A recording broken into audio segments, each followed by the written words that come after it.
Эрке Эсмехандын күйөөсү кандай чындыкты айтты?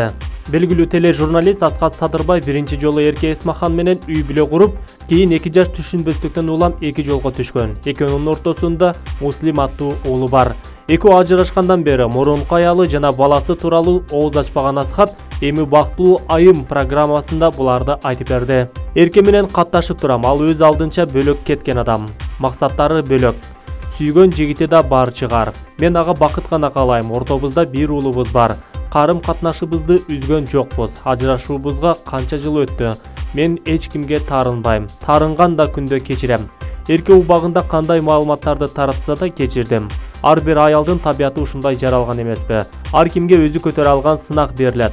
Азыркы келинчегим Айганым жөнөкөй, казактын кызы. Ал мени жөнөкөйлүгү менен арбап алды. Бир көргөндө эле сүйүп калдым. Зейн аттуу уулубуз бар, 1,5 жашта. Уулу Муслим 6 жашка келди. Экөө азырынча кичинекей, чоңойгондо бири менен катташып калат деп ойлойм. Бир туугандар биринен алыс кетпейт чыгар. Кан жибербейт го, деди Асхат.